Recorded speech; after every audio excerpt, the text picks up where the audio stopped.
오늘 이 아침에 우리에게 주신 하나님의 생명의 말씀은 신약성경 135페이지 누가복음 22장 24절에서 27절까지 말씀입니다. 제가 하나님 말씀을 봉독해 드리겠습니다. 하나님 말씀을 경청하시기 바랍니다. 또 저희 사이에 그중 누가 크냐 하는 다툼이 난지라.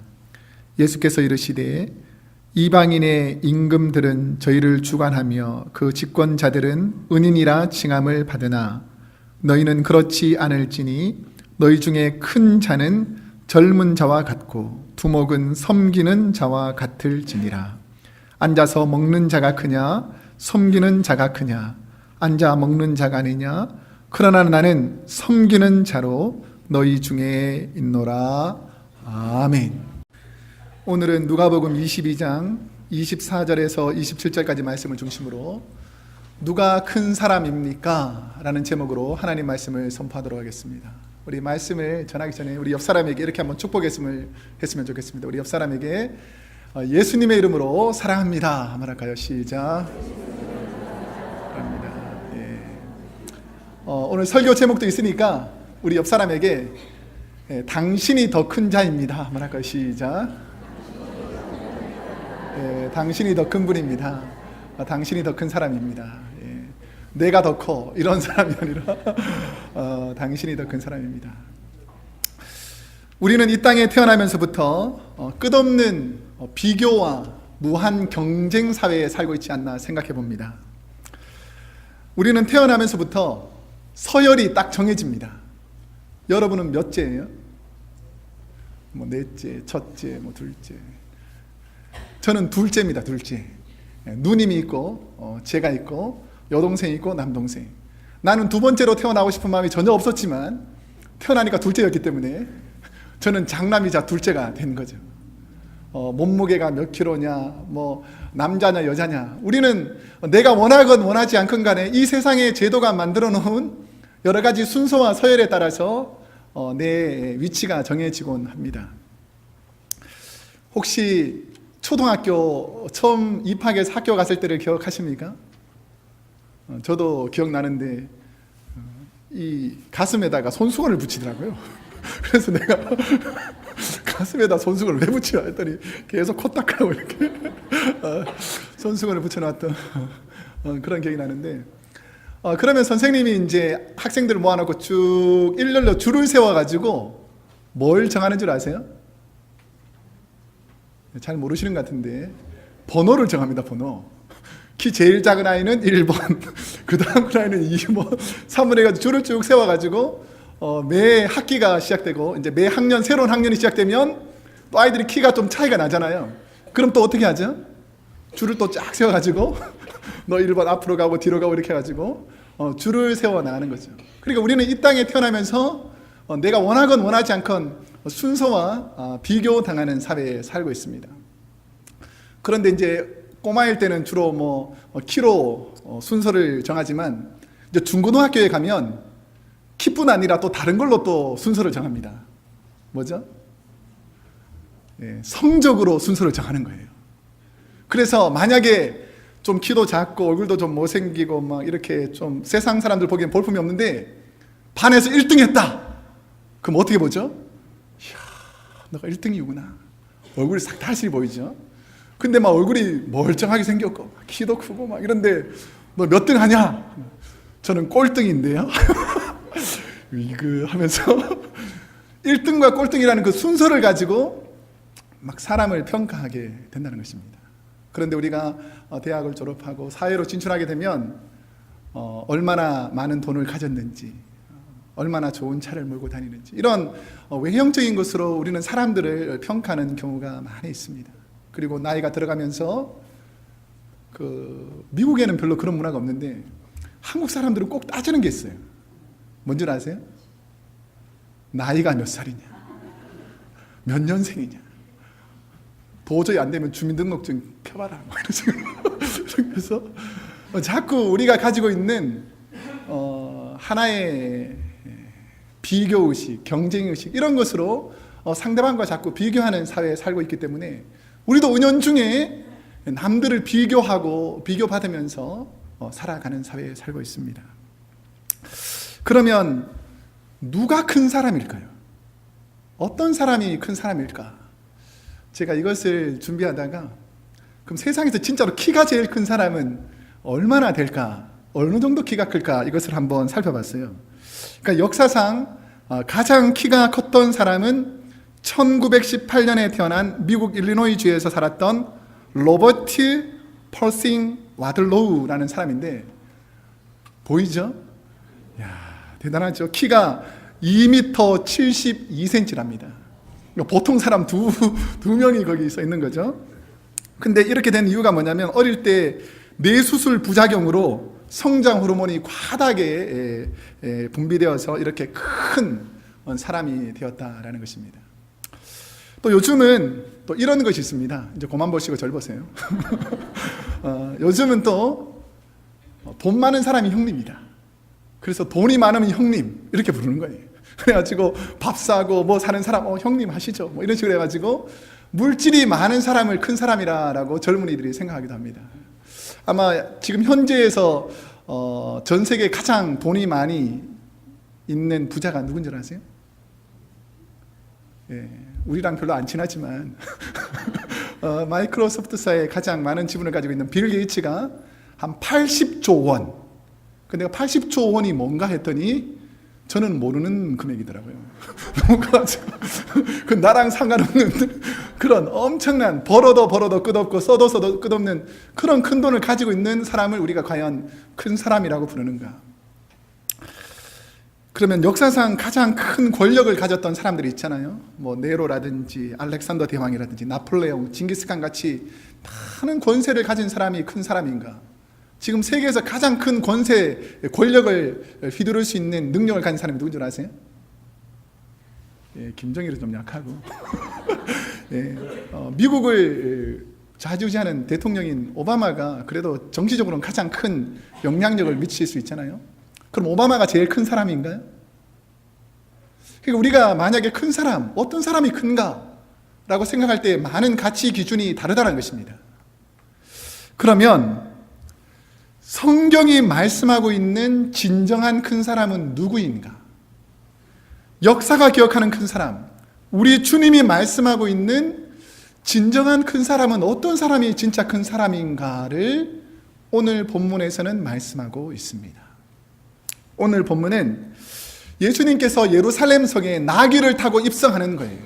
그때 당시에 나귀를 타고 입성하는 사람은 장군이거나 왕이 어디 출타하고 돌아올 때는 나귀를 타고 입성했습니다. 그러니까 예수님이 나귀를 타고 예루살렘 성에 입성하니까 많은 사람들이 종려나무 가지를 떨어뜨리면서 예수님을 왕처럼 모시니까 제자들 마음속에 이상한 마음이 들어오기 시작했습니다.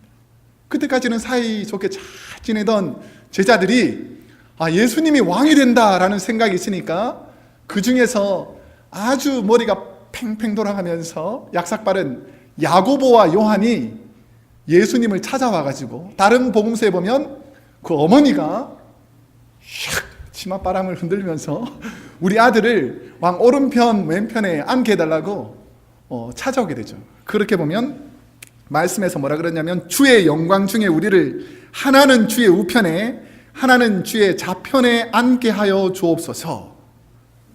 높은 자리에 욕심이 생기기 시작한 것입니다. 예수님과 함께 예루살렘으로 오르는 제자들 사이에 일어난 지금 가장 심각한 문제가 무엇인가?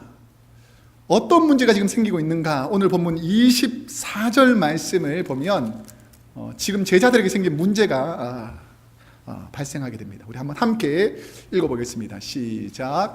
또 저희 사이에 그중 누가 카냐는 다툼이 난지라. 권력이 있으면 생기는 현상이 그 권력 주변의 높은 자리를 얻어보려는 측근들의 자리 싸움, 권력에 대한 다툼이 있다라는 것입니다.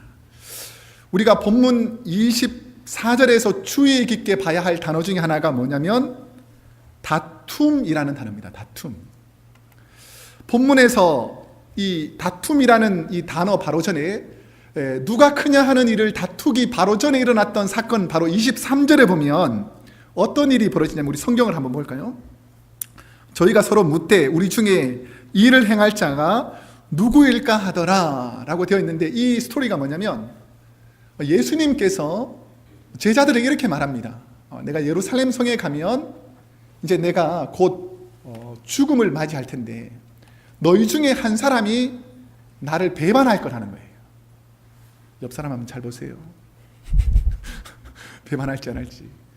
그러니까 이게 지금 그때 당시에 제자가 스승을 팔아먹는 배반하는 것이고, 우리의 구원자이신 주님을 그 3년 동안 따라다녔던 12제자가 그 중에 한 사람이 예수님을 판다는 아주 심각한 문제입니다. 근데 이런 문제가 발생했을 때 제자들이 어떻게 대응하고 있냐면 서로 묻는 정도. 너가 파냐? 너가 파냐? 이렇게 묻는 정도로 그치는데, 이제 그 사건 바로 다음 24절에서 이제 예루살렘에 예수님이 입성하실 때 그 현상이 뭐냐면, 왕이 될지 모르겠다 라는 그 생각 때문에 지금은 누가 크냐는 문제가 생기고, 이 문제 앞에서 제자들이 지금 어떻게 하고 있다는 것입니까? 다투고 있다는 거예요. 싸우고 있다는 것입니다. 진짜 심각한 문제는 그냥 슬쩍 물어보고 넘기더니 이제는 정치적으로 우리 이권이 개입되니까 싸우고 다투고 제자들의 마음속에 이런 일들이 생기고 있다는 것입니다. 사이코패스라는 말을 혹시 들어보셨을 것입니다. 사이코패스. 이것은 뭐냐면 자신의 잘못된 행동이 잘못된지 모르고 죄책감 없이 죄를 저지르는 일종의 심리적 정신장애를 사이코패스라고 합니다. 그런데 최근에는 이 사이코패스라는 단어와 비슷하게 소시오패스라는 단어가 있다는 거예요. 이 단어는 뭐냐면 만 18세 이상의 성인이 반복적으로 죄를 짓고 사회 규칙을 따르지 않으면서도 자신의 쾌락과 이익을 위해서 수단과 방법을 가리지 않고 다른 사람을 속이는 행동, 다른 사람을 공격하는 일을 반복하면서도 양심의 가책이 전혀 없는 사람. 그러니까 사회적인 행동에 반하는 행동을 하면서도 나만 괜찮으면 된다라는 식으로 악을 반복적으로 행동하는 그런 사람을 소시오패스라고 합니다. 한국에서 조직폭력배 출신인 이 박모 씨가 1996년에 경기도 양주에서 자신의 부인을 자신의 후배인 전모 씨를 시켜가지고 우선은 목 졸라 죽이게 하고, 그 다음에는 교통사고로 위장해서 보험금 1억 4,500만 원을 타냅니다. 우리 옆 사람들 잘 보세요. 그런데 더 중요한 건 뭐냐면 2년이 지난 후에 1998년에 친동생인 당시 28살 먹은 박모 씨를 살해한 뒤에 중앙차선을 넘어서 또 자신이 사고를 냅니다. 그러니까 경찰 입장에서 보면 자기도 사고가 났으니까 동생 죽은 것도 그냥 교통사고로 위장하는 거예요. 그래서 세계보험사에서 6억 원을 또 지급받습니다. 그 다음에 2006년에는 또다시 재혼을 해서 재혼한 부인의 남동생인 이모 씨를 둔기로 쳐서 죽인 다음에 자신이 그 죽인 처남을 태우고 또 다리 기둥을 받아가지고 3개 보험사로 12억 5천만 원을 또 타내는 일을 합니다. 이렇게 죄를 짓는 이유가 뭐냐면 내가 돈은 버는 목적이 딱 앞서니까 윤리도 없고 도덕도 없고 형제, 아내, 관계 상관없이 악한 일을 반복적으로 이거 죄인 줄 알면서도 계속 짓는 것이 바로 소시오패스의 공통적인 특징이라는 거죠. 근데 이 사람이 어느 정도로 악하냐면 이렇게 죄를 지어놓고도 공소시효가 지난 자기 아내를 죽였던 사실은 시인하는 거예요. 이제 벌을 받을 기간이 지났기 때문에. 그런데 자기의 남동생과 자기 처남을 죽였던 사실은 강력하게 부인하는 거예요. 죄가 없다고. 그러면서 거짓말 탐지기로 점검해보자 그러니까 나는 그거 받지 않는다 라고 하고, 그러면 당신은 감옥에 들어가야 된다고 경찰이 협박하니까 뭐라고 더 협박을 하냐면 감방에서 나오면 꼭 다시 찾아와서 복수하겠다, 이런 말로 겁을 준다는 거예요. 이처럼 반사회적인 증상으로 잘못인 줄 알면서도 자기의 유익을 위해서 지속적으로 죄를 짓는 사람, 이런 사람을 소시오패스라고 합니다.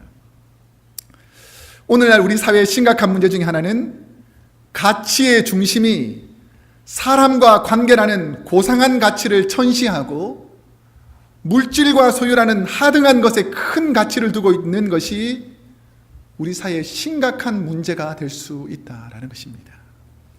생명과 가족이라는 하나님께서 주신 가치를 열등하게 생각하고 물질과 정욕, 명예를 더 큰 가치로 두고 다투는 싸움 때문에 악이 점점 퍼져나가고 있다는 것입니다. 그렇게 좋았던 제자들의 관계가 욕심이라는 것이 딱 들어오니까, 물질이 딱 들어오니까, 권력이 들어오니까 이제는 다투고 싸우는 관계로 변질되고 말더라는 것입니다. 그러면 과연 이러한 싸움이 어디에서 시작되는가? 야고보서 4장 1절에 보면 그 다툼의 원인이 나와 있습니다.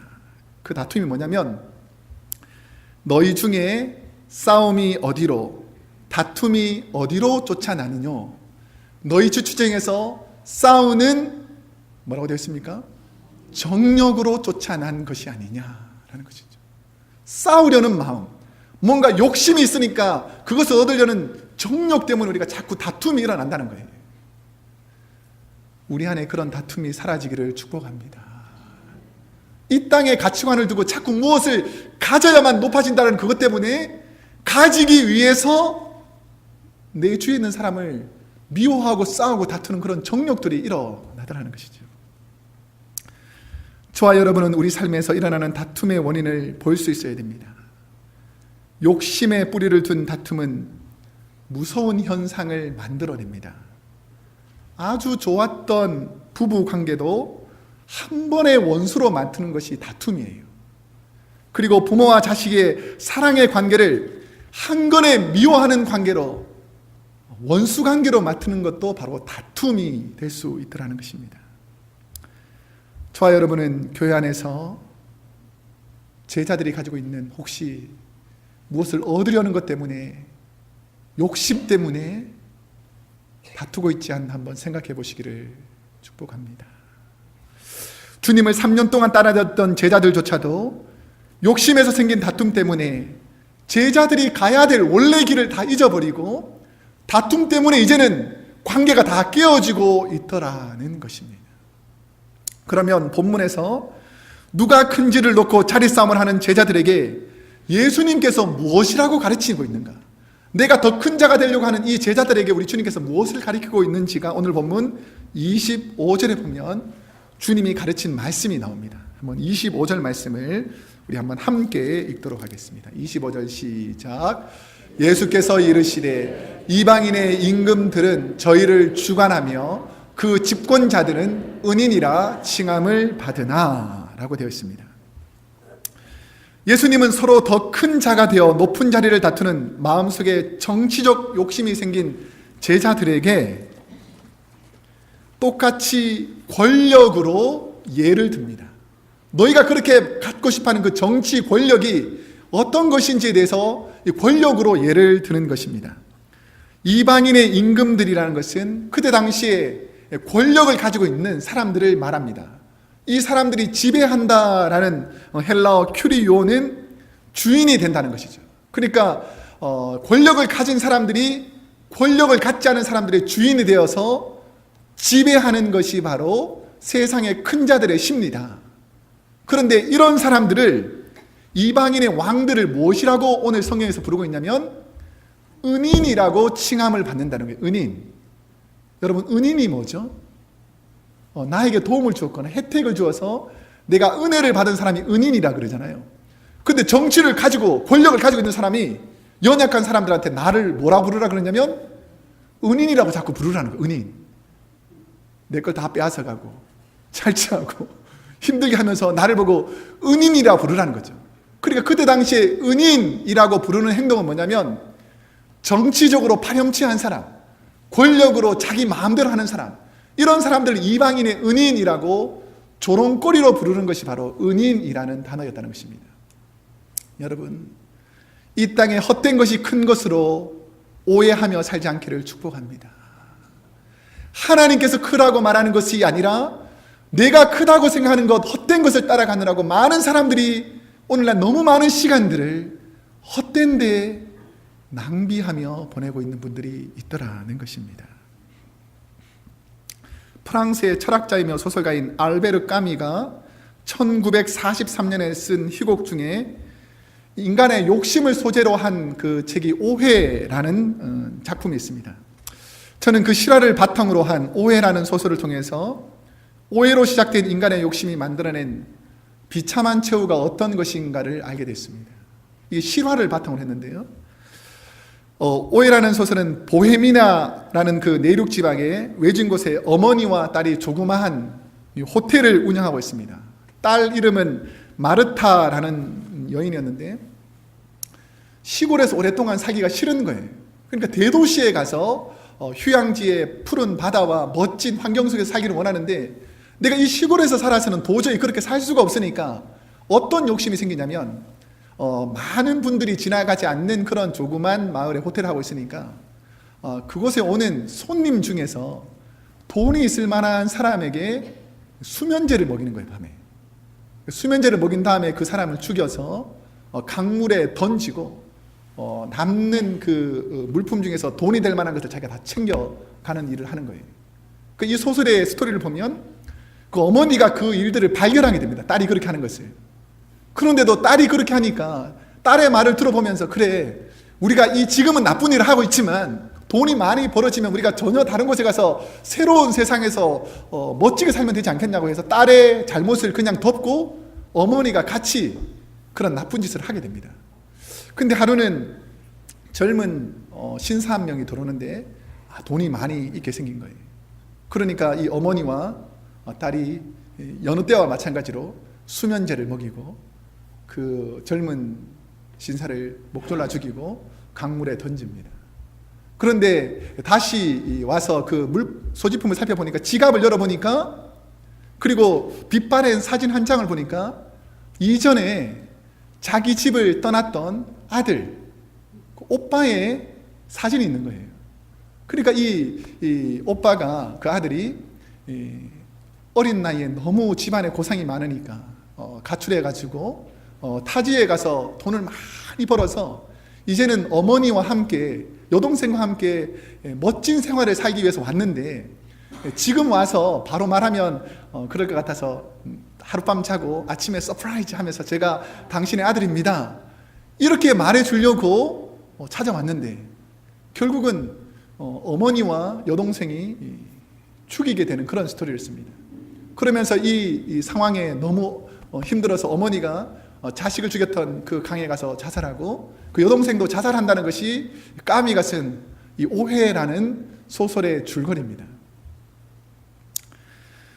철학자 까미가 이 소설을 통해서 말하고자 하는 것은 인간의 육체와 영혼은 죽은 후에만 썩는 것이 아니라 생명이 남아있는 동안에도 절망과 욕심 때문에 썩어간다라는 것을 보여주더라는 것이죠. 저는 죄를 지어서라도 자기가 원하는 그 욕심대도 얻으려고 하는 오늘 우리 사회를 적나라하게 보여주고 있다는 것이죠. 내가 갖기 위해서는 상대방이 피해를 받든지 내가 유익을 얻기 위해서는 상대방이 고난을 받든지 상관없이 나는 내 것을 유익을 얻으려고 하는 사람에게 얼마나 끔찍한 결과가 이 땅에 이루어지는지를 단적으로 보여주는 소설이 바로 이 까미의 오해라는 소설입니다. 까미의 소설 제목 오해처럼 우리는 헛된 세상의 욕심이 마치 진실인 것처럼 오해하며 살고 있지는 않습니까? 예수님이 말씀하시는 더 큰 자가 되는 것이 세상의 권세를 잡는 것, 세상의 물질을 많이 소유하는 것, 내 이 땅에서 명예를 얻는 것이 더 큰 것인 줄 알고 마치 오해하면서 그것이 진짜인 것처럼 우리는 많은 시간을 그것 때문에 투자하고 살고 있지는 않느냐라는 것입니다. 근데 성경은 무엇이라고 말씀하고 계신 줄 아십니까? 요한 1서 2장 15절에서 16절 말씀해 보면 이 세상이나 세상에 있는 것들을 사랑치 말라. 누구든지 세상을 사랑하면 아버지의 사랑이 그 속에 있지 아니하니 이는 세상에 있는 모든 것이 육신의 정욕과 안목의 정욕과 이생의 자랑이니 다 아버지께로 쫓아온 것이 아니요 뭐라고 되어 있습니까? 세상으로 쫓아온 것이라 라는 것이죠. 우리가 세상으로 쫓아온 헛된 것을 따라 사는지 아니면 진짜 큰 자를 말씀해 주시는 주님의 말씀을 따라 살 것인지를 결단하며 살아야 된다는 것이죠. 그러면 예수님이 말씀하시는 진정한 큰 사람, 하나님이 인정하는 큰 사람은 어떤 사람인가? 오늘 본문 27절에 보면 하나님이 말씀하시는 진정한 큰 사람에 관해서 성경이 말씀합니다. 우리 한번 27절을 한번 함께 읽어보겠습니다. 시작. 앉아서 먹는 자가 크냐 섬기는 자가 크냐 앉아 먹는 자가 아니냐 그러나 나는 섬기는 자로 너희 중에 있노라 라는 것이죠. 이 땅에서 영향력 있는 사람, 큰 자란 가진 돈을 자랑하면서 앉아서 대접받는 사람을 큰 자라 그럽니다. 그리고 정치나 권력을 많이 가지고 있어서 자신은 앉아있고 주위 사람들이 많이 자신에게 물질을 대접하는 사람들을 이 땅에서는 큰 자다라고 말하고 알고 있다는 것이죠. 근데 오늘 본문에서 잘 봐야 될 것이 있어요. 오늘 본문에 보면 앉아서 먹는 자가 크냐 섬기는 자가 크냐 앉아 먹는 자가 아니냐라고 되어 있지만 그 다음에 뭐가 써있는지 중요합니다. 그러나 나는 이라는 것이죠. 너희들은 앉아 먹는 자가 크다고 생각할지 모르지만 그러나 예수인 나는 섬기는 자로 너희 중에 있노라 라고 말씀하고 있다라는 것입니다. 너희는 세상에서 큰 자를 그렇게 평가할지 모르지만 그러나 나는 진정한 큰 자란 바로 주님처럼 섬기는 자가 진정한 큰 자다라는 것을 가르쳐 주셨다라는 것입니다. 마가복음 9장 35절에 보면 예수께서 앉으사 12제자를 불러서 이르시되 누구든지 첫째가 되고자 하면 무사람의 끝이 되며 무사람을 뭐라고 되어 있습니까? 섬기는 자가 되어야 하리라. 여러분 하나님 앞에서 큰 자가 되기를 원하십니까? 우리 교회는 1부랑 2부랑 똑같네요 보니까. 아멘 하셔도 되는데도 불구하고 꾹 참고 있는 이 인내심 참 대단합니다. 다시 한번 여러분 하나님 나라에서 큰 자가 되기를 원하십니까? 네, 그러면 섬기는 자가 되어야 된다는 것이죠. 우리 옆 사람에게 한번 이렇게 고백합시다.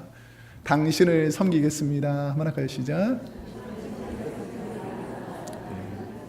이게 큰 자가 되는 거예요. 소인배가 아니라 멋진 사람이 되는 거예요. 당신을 섬기는 사람, 이런 사람이 더 큰 자라는 것입니다. 필리핀의 유명한 부자 사업가의 아들 카풍카우라는 청년이 하나님의 은혜를 받아서 마닐라 신학교에 입학하게 됩니다. 학교에 가보니까 자기 집은 부유하게 살았으니까 화장실이 너무 깨끗하고 화장실 가는데 큰 문제가 없는데 신학교가 워낙 열악하니까 화장실에 가보니까 너무 지저분해서 자기는 사용을 못하겠는 거예요. 그러니까 학장님에게 찾아갔습니다. 제가 등록금도 내고 공부를 배우러 왔는데 이 화장실이 너무 지저분해서 제가 사용할 수가 없습니다. 그러니까 화장실 청소를 좀 시켜서 좀 깨끗하게 청소해 주셨으면 좋겠습니다 라고 말하니까 그 학장님이 알았다고, 내가 곧 조치를 취할 테니까 염려하지 말라고. 그러니까 이제 화장실 가는 걸 좀 참고 있는데 조금 지나니까 화장실 속에서 막 소리가 축축축 막 나는 거예요. 청소하는 소리가.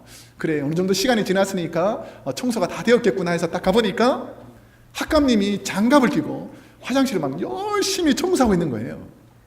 그래서 어떻게 일할 사람을 시키지 않고 학감님이 이렇게 열심히 화장실을 청소하고 있습니까? 라고 물어보니까 이 학감님이 이렇게 말하는 것입니다. 천국은 그런 곳이 아니라네. 교회나 신학교는 해야 할 일을 보는 사람이 먼저 하는 곳이야. 돈으로 해결하는 것도 힘으로 하는 것도 아니지. 불결하다고 생각하는 사람, 잘못됐다고 보는 사람, 쓰레기를 보는 사람 하나하나가 청소할 때 우리 주변의 삶이 깨끗해질 수 있는 거야. 자네가 부잣집 아들로 여기 와서 보니까 좀 불편하게 보이지만 다른 사람은 별로 그렇게 느끼지 못하지.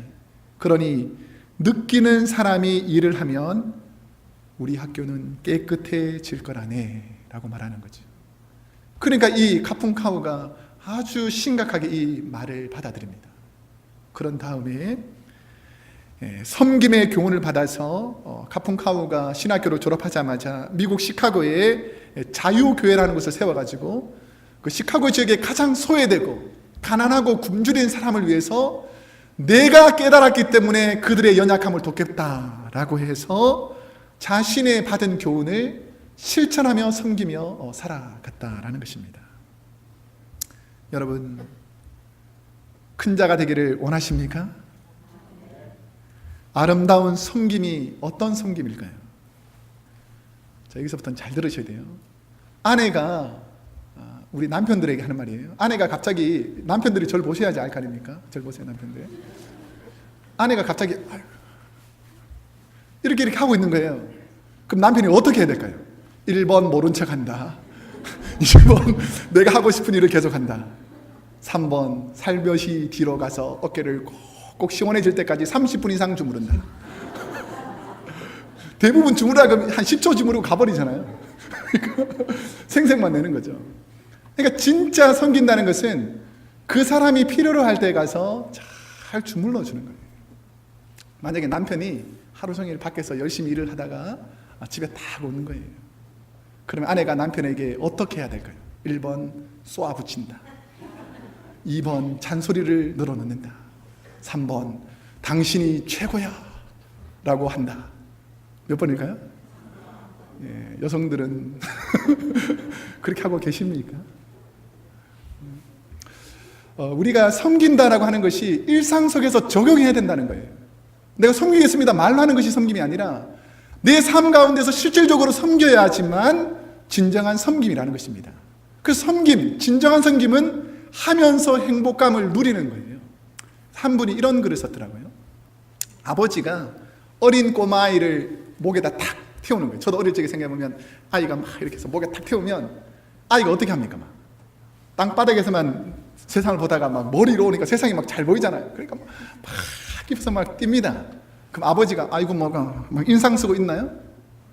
아이들이 막 기뻐하니까 목만 타면 목이 아프거든요. 우리 큰아들 막 5살 때까지 태워달라 그랬는데 얼마나 아픈지 이렇게 또 기억이 나는데 아이 목마를 태우면서도 아버지도 행복해하고 섬기는 아버지도 행복하고 섬김을 받는 자녀도 행복한 이런 섬김이 바로 행복한 섬김이라는 것입니다.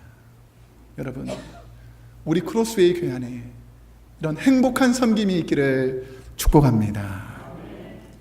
하늘과 땅의 모든 권세를 가지신 가장 큰 분이신 예수님께서 마가복음 10장 45절에 주님이 이 땅에 왜 오셨는지를 이렇게 말씀하십니다.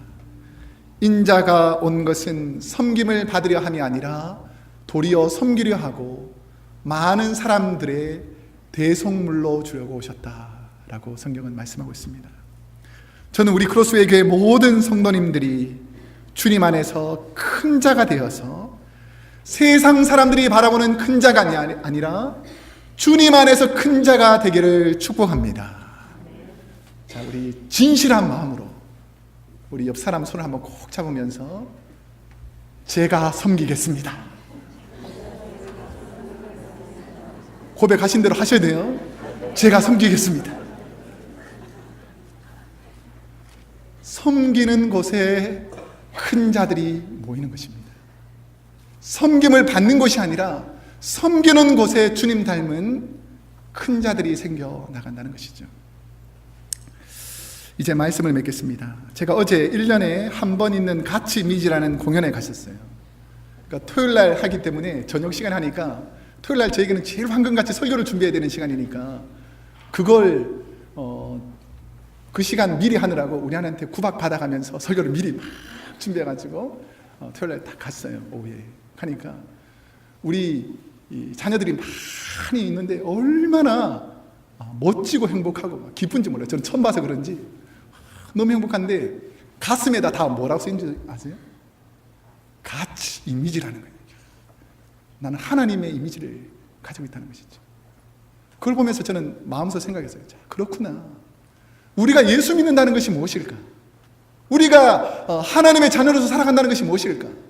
하나님의 모습이 우리 삶 가운데 나타나야 되는 것이 아닌가를 생각해 봤습니다. 여러분, 가치 이미지를 좀 가지고 있습니까? 인상 좀 피시고. 주님 닮아가려면, 우리가 진실로 주님의 자녀라면 주님의 모습이 있어야 된다는 것이죠. 나는 말로는 예수 믿는다 그러고 매일 다투고, 높은 자리, 큰 자리, 유익한 자리, 내가 누리는 자리는 그렇게 싸우면서 다투는데, 섬기고 낮아지는 주님 닮아가는, 하나님 닮아가는 모습이 없다면 우리 하나님 얼마나 마음이 아프시겠습니까? 저는 우리 크로스웨이 교회가 주님 닮은 교회가 되기를 날마다 기도합니다.